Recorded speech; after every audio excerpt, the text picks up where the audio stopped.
மத்திய கிழக்கில் வேகமாக மாறிவரும் அரசியல் மற்றும் பாதுகாப்பு சூழ்நிலைக்கு மத்தியில் ஈரான், அமெரிக்கா, இஸ்ரேல் இடையிலான பதற்றம் புதிய கட்டத்தை எட்டியுள்ளது. போரை கட்டுப்படுத்த தீவிர ராஜதந்திர முயற்சிகள் முன்னெடுக்கப்படும் நிலையில் தெஹ்ரானில் உயர்மட்ட பேச்சுவார்த்தைகள் தொடர்ந்து இடம்பெற்று வருகின்றன. இதேவேளை அணு ஆயுத பரவல் தடுப்பு பேச்சுவார்த்தைகளில் ஏற்பட்ட பின்னடைவு, ஹோர்முஸ் ஜலசந்தி நெருக்கடி மற்றும் லெபனானில் அதிகரித்து வரும் மனிதாபிமான பாதிப்புகள் சர்வதேச கவனத்தையும் ஈர்த்துள்ளன. இதேவேளை ஈரான் வெளியுறவு அமைச்சர் அப்பாஸ் அராக்சி வெள்ளிக்கிழமை அன்று ஈரான் தலைநகரில் பாகிஸ்தான் இராணுவ தளபதி ஆசிம் முனீருடன் பேச்சுவார்த்தை நடத்தியுள்ளார். பதட்டங்கள் அதிகரிப்பதை தடுப்பதற்கும் ஈரான் மீதான அமெரிக்க இஸ்ரேல் போரை முடிவுக்கு கொண்டு வருவதற்கும் மேற்கொள்ளப்பட்டுள்ள சமீபத்திய ராஜதந்திர முயற்சிகள் மற்றும் முன்னெடுப்புகள் குறித்து இருவரும் கருத்துக்களை பரிமாறிக்கொண்டனர் என வெளியுறவு அமைச்சரின் டெலிகிராம் பக்கத்தில் உள்ள ஒரு பதிவில் குறிப்பிடப்பட்டுள்ளது. இந்த சந்திப்பு நள்ளிரவு வரை நீடித்தது என்றும் அந்த பதிவில் கூறப்பட்டுள்ளது. இதேவேளை போரை முடிவுக்கு கொண்டு வருவதற்கான முயற்சிகள் குறித்து ஓமன் வெளியுறவு அமைச்சர் அல்புசைதியுடனும் ஈரான் வெளியுறவு அமைச்சர் அப்பாஸ் அராக்சி விவாதித்தார். தெஹ்ரானுக்கும் வாஷிங்டனுக்கும் இடையே ஒரு அமைதி ஒப்பந்தத்தை எட்டுவதற்கான முயற்சிகள் மேற்கொள்ளப்பட்டு வரும் நிலையில் வெள்ளிக்கிழமை மாலை தொடங்கி இன்று காலை வரை தொடரும் பரபரப்பான ராஜதந்திர நடவடிக்கைகளுக்கு மத்தியில் ஈரான் வெளியுறவு அமைச்சர் அப்பாஸ் அராக்சி தனது ஓமான் சகாவுடன் தொலைபேசியில் உரையாடியுள்ளார்.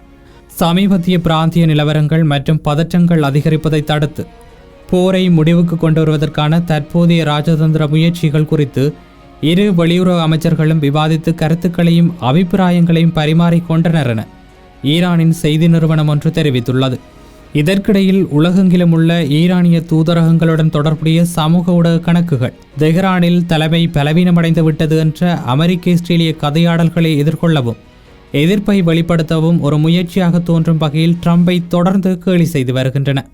உஸ்பெகிஸ்தானின் தாஸ்காண்டில் உள்ள ஈரானிய தூதரக கணக்கு இஸ்ரேலிய பிரதமர் பெஞ்சமின் நெதன்யாகு ட்ரம்பின் தலைக்குள் இருந்து அவரது முடிவெடுக்கும் செயல்முறையை வழிநடத்துவது போன்ற ஒரு படத்தை வெளியிட்டுள்ளது.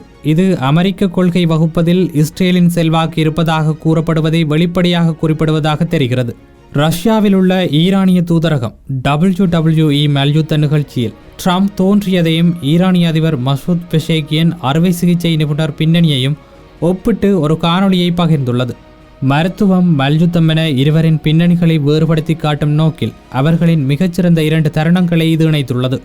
மற்றொரு பதிவில் வங்கதேசத்தில் உள்ள ஒரு எருமை அமெரிக்க அதிபரைப் போலவே இருப்பதாக கண்டறியப்பட்டுள்ளது என ரஷ்யாவில் உள்ள தூதரக கணக்கு தெரிவித்துள்ளது.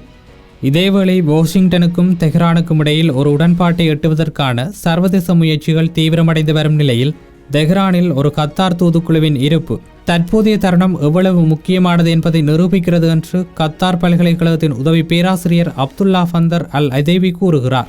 பல முக்கியமான கேள்விகளுக்கு தெளிவான வழிமுறை எதுவும் இல்லாத நிலையில் முக்கிய மத்தியஸ்தரான பாகிஸ்தானுடன் இணைந்து கத்தாரின் ஈடுபாடு குறிப்பாக முக்கியமானது என்று அல் அதேவி குறிப்பிட்டுள்ளார். ஹோர்முஸ் ஜலசந்திக்கு என்ன நடக்கும்? செறிவூட்டலின் வரம்புகள் என்ன? மேலும் பதற்றத்தை தணிப்பதை அமுல்படுத்தக்கூடிய உத்தரவாதங்களுடன் எவ்வாறு இணைக்க முடியும் என்று அவர் எக்ஸ் தளத்தில் ஒரு பதிவில் எழுதியிருந்தார். இங்குதான் கத்தாரின் பங்கு முக்கியத்துவம் பெறுகிறது. அது பாகிஸ்தானின் மத்தியஸ்தத்திற்கு மாற்றாக அமையவில்லை. மாறாக நம்பிக்கைக்கான வழியை விரிவுபடுத்துவதன் மூலமும் தகவல் தொடர்பு வழிகள் முறிந்து போவதை தடுப்பதன் மூலமும் அதற்கு ஆதரவளிக்கிறது. நாம் ஒரு இக்கட்டான தருணத்தை எதிர்கொள்கின்றோம். ஒன்று, அனைத்து தரப்பினரும் தங்கள் கௌரவத்தை காப்பாற்றிக் கொண்டு ஒரு அரசியல் பாதையை திறக்க உதவும் ஒரு ஆரம்பகட்ட உடன்பாடு, அல்லது வெற்றி கதையை ஒரு பரந்த பதற்றமாக மாற்றிவிடும் ஒரு தோல்வி என்று அல் அதேவி கூறினார். இதேவேளை ஐநா அணு ஆயுத பரவல் தடுப்பு பேச்சுவார்த்தைகளை அமெரிக்கா முற்றிலும் வீழ்ச்சியடைய செய்தது என ஈரான் கூறுகிறது. வாஷிங்டனின் அளவுக்கு அதிகமான கோரிக்கைகளை அணு ஆயுத பரவல் தடுப்பு பேச்சுவார்த்தைகளை சரிவை நோக்கி தள்ளுவதாக ஐநாவில் உள்ள ஈரானின் தூதரகம் குற்றம் சாட்டியது. அமெரிக்கா மற்றும் அதன் கூட்டாளிகளின் முட்டுக்கட்டைகளால் அணு ஆயுத பரவல் தடுப்பு ஒப்பந்தம் மறு ஆய்வு மாநாடு தொடர்ந்து 3வது முறையாக தோல்வியடைந்தது என்று அந்த தூதரகம் எக்ஸ் தளத்தில் வெளியிட்ட ஒரு பதிவில் கூறியுள்ளது. முன்னதாக அமெரிக்காவைச் சேர்ந்த லாப நோக்கற்ற கண்காணிப்பு அமைப்பான ஆயுத கட்டுப்பாட்டு சங்கத்தின்படி ஈரானின் அணுசக்தி திட்டம் குறித்த சிக்கலான பேச்சுவார்த்தைகளுக்கான ஒரு தளமாக வாஷிங்டன் அதை பயன்படுத்த முயன்றதால் ஐநா மாநாடு வெள்ளிக்கிழமை ஒருமித்த கருத்தை எட்டுவதில் தோல்வியடைந்தது என்று நாங்கள் தெரிவித்திருந்தோம். அணு ஆயுத பரவலை தடுப்பதற்கும் இறுதியில் அவை இல்லாத உலகை அடைவதற்கும் வடிவமைக்கப்பட்ட அணு ஆயுத பரவல் தடுப்பு ஒப்பந்தத்திற்கு பரந்த அளவிலான ஆயுத குறைப்பு முயற்சிகள் இல்லாமல் எதிர்காலம் இல்லை என்றும் தெஹ்ரானின் ஐநா தூதரகம் மேலும் கூறியுள்ளது. ஈரான் அணுசக்தி பிரச்சினையை தீர்க்க ஐநா அணு ஆயுத பரவல் தடுப்பு பேச்சுவார்த்தைகளை அமெரிக்கா பயன்படுத்த முயன்றதாக கண்காணிப்பு அமைப்பும் கூறுகிறது. அணு ஆயுத பரவல் தடுப்பு ஒப்பந்தம் NPT மீதான ஐநா பேச்சுவார்த்தைகள் ஒருமித்த கருத்தை எட்ட தவறியதற்கு ஈரானின் அணுசக்தி திட்டம் குறித்த சிக்கலான பேச்சுவார்த்தைகளுக்கு வாஷிங்டன் அதனை ஒரு தளமாக பயன்படுத்த முயன்றதே ஒரு பகுதி காரணம் என்று அமெரிக்காவைச் சேர்ந்த ஒரு லாப நோக்கற்ற கண்காணிப்பு அமைப்பு கூறியது.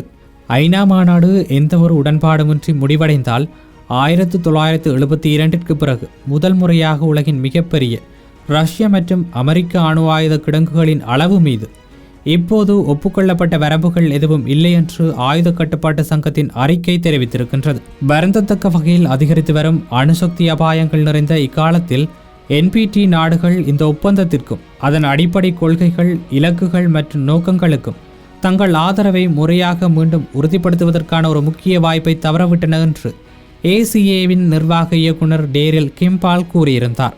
உண்மையில் 2018 அதிபர் ட்ரம்ப் ஈரான் அணுசக்தி ஒப்பந்தத்திலிருந்து விலகியதால் சிக்கலாகியுள்ள ஈரானின் முக்கியத்துவம் வாய்ந்த அணுசக்தி நடவடிக்கைகள் குறித்த தற்போதைய சர்ச்சையை NPT மறு ஆய்வு மாநாட்டில் தீர்க்க முடியாது என்று கிம்பால் கூறியிருந்தார்.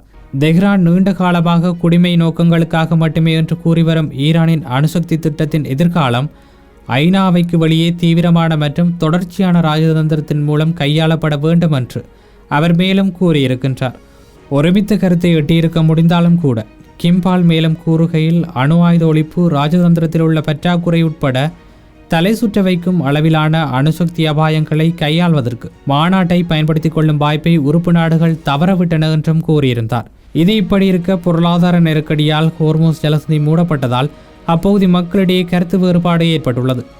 அமெரிக்காவுடனான மோதல் காரணமாக ஹோர்முஸ் ஜலசந்தி மூடப்பட்டுள்ள நிலையில் ஈரானின் தெற்கு கடற்கரையோரம் வசிக்கும் மக்களிடையே இந்த மூலோபாய முக்கியத்துவம் வாய்ந்த நீர்வழிப்பாதை மூடப்பட்டது குறித்து கலவையான கருத்துக்கள் நிலவுகின்றன.